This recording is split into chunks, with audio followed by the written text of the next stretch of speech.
dengan Prasetya Novia Lola Pitaloka dan Wicaksono akan menjelaskan mengenai biodiesel. Beberapa bahasan materi yang akan kita bahas. Pertama ada latar belakang, kedua ada pengertian biodiesel, ketiga bahan baku dan bahan penunjang, keempat proses pembuatan, kelima keunggulan biodiesel dan kelemahan biodiesel, keenam prospek pengembangan biodiesel. Baiklah, yang pertama ada latar belakang. Latar belakangnya sendiri yaitu kebutuhan akan energi utama bahan bakar minyak terus meningkat sejalan dengan pertambahan jumlah penduduk dan kemajuan teknologi. Konsumsi BBM secara nasional terus meningkat dari tahun ke tahun. Salah satu solusi untuk mengatasi masalah ini adalah dengan cara mencari sumber energi terbarukan yang dapat diproduksi secara terus-menerus dan berkesinambungan. Melihat kondisi tersebut, pemerintah telah memberikan perhatian serius untuk pengembangan bahan bakar nabati atau biasa disebut dengan biofuel yang terdiri dari biodiesel, bioetanol, pure plant oil. Dan selanjutnya pengertian biodiesel. Biodiesel sendiri merupakan bahan bakar nabati atau BBM adalah bahan bakar transportasi berbasis komoditi pertanian yang biasanya digunakan untuk bahan makanan. Produk komersial BBM yang populer adalah bioetanol dan biodiesel. Biodiesel sendiri merupakan salah satu bahan bakar alternatif yang menjanjikan, bersifat ramah lingkungan, tidak mempunyai efek terhadap kesehatan, yang dapat dipakai sebagai bahan bakar berkendaraan bermotor, yang dapat menurunkan emisi bila dibandingkan dengan minyak diesel. Biodiesel dapat digunakan secara murni ataupun dicampur, dan dikhususkan untuk mesin jenis diesel. Biodiesel sendiri dimanfaatkan untuk mengurangi konsumsi solar. Biodiesel umumnya dibuat melalui suatu proses kimia yang disebut reaksi transesterifikasi atau esterifikasi, yaitu suatu reaksi senyawa ester dan alkohol dengan menggunakan suatu katalisator.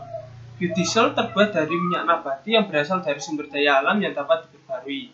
Bahan baku yang berpotensi sebagai bahan baku pembuatan biodiesel antara lain ada kelapa sawit, kedelai, bunga matahari, jarang pagar, tebu, alpukat, dan beberapa jenis tumbuhan lainnya.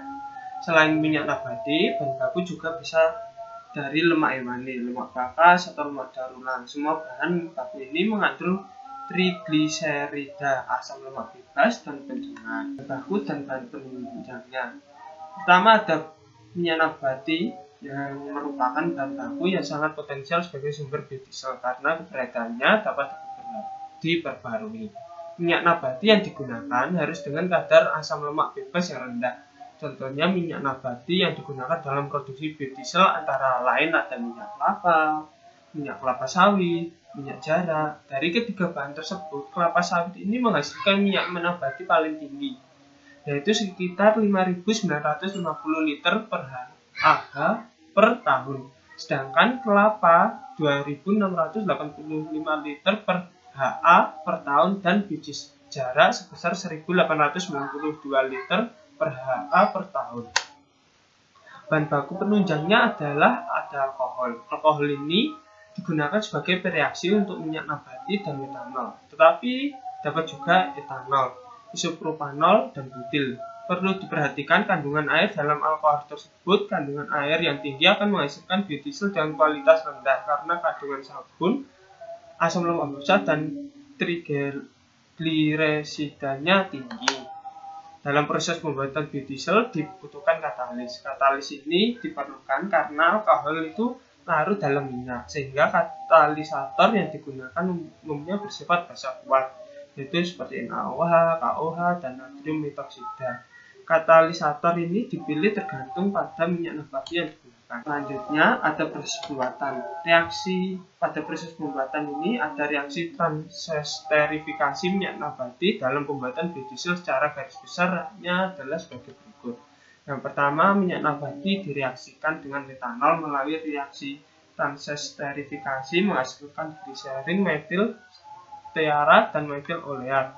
Kedua, metil oleat dan gliserin dipisahkan dalam suatu tangki pengendap. Ketiga, setelah gliserin dipisahkan lalu dicuci dengan air dan selanjutnya didestilasi sehingga menghasilkan biodiesel sesuai standar yang diinginkan. Selanjutnya, keempat, gliserin dapat diproses lebih lanjut untuk keperluan industri yang terkait. Dan kelima, biodiesel. Menjadi PEM atau biodiesel plus gliserol. Tabel 1 yaitu parameter biodiesel di Indonesia, yaitu terdapat 1 pada berat jenis pada 40 berat jenis pada 40 derajat Celcius, yang kedua viskositas kinetika pada 40 derajat Celcius, yang ketiga ada flash point, 4 per point, 5 heating value, dan 6 indeks tekanan. Viskositas biodiesel menunjukkan bahwa biodiesel yang dihasilkan memiliki nilai viskositas antara 1,9 hingga 2 CST.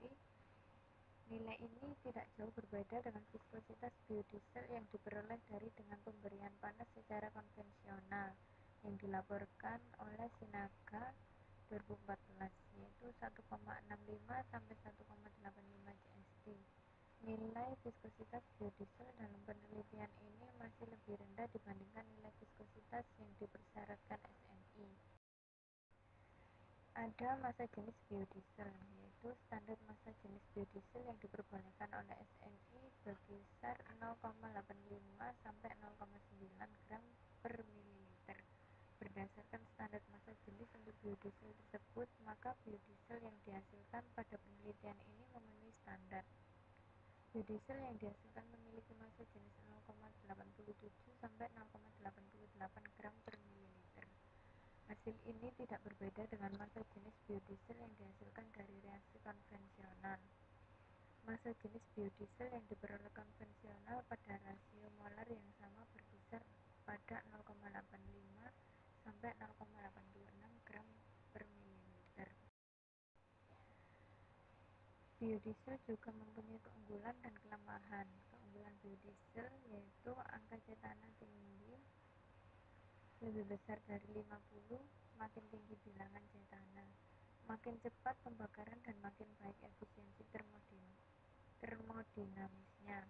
2. Titik kilatnya tinggi, yakni suhu terendah yang dapat menyebabkan uap biodiesel menyala, sehingga biodiesel lebih aman dari bahaya kebakaran pada saat disimpan maupun didistribusikan daripada solar.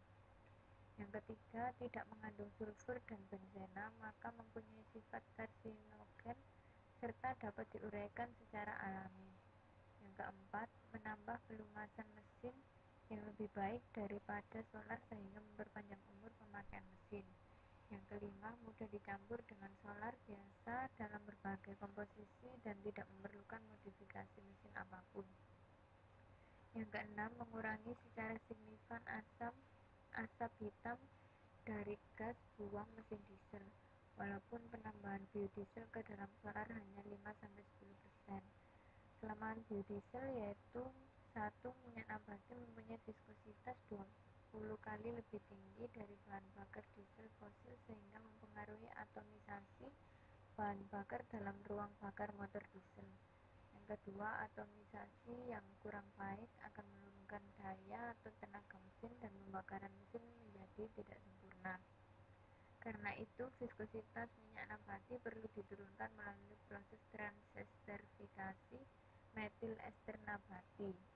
Proses ini menghasilkan bahan bakar yang sesuai dengan sifat dan kinerja diesel fosil. Yang paling terakhir, selain itu, metanol yang digunakan juga masih menggunakan metanol impor. Prospek pengembangan biodiesel sebagai bioenergi, yaitu mempunyai beberapa faktor pendukung pengembangan biodiesel di Indonesia. 1. Bahan baku minyak nabati cukup banyak tersedia. Yang kedua, teknologi pembuatan biodiesel relatif mudah tersedia. Yang terakhir, adanya peluang pasar dan keuntungannya yang menjanjikan. Dengan adanya faktor pendukung tersebut dan ditambah dengan kebutuhan menemukan energi alternatif, maka prospek untuk pengembangan biodiesel sebagai bioenergi alternatif di Indonesia sangat prospektif. Terima kasih atas presentasi berikut dari PPT tentang biodiesel. Mohon maaf untuk sebelumnya, yaitu wassalamualaikum.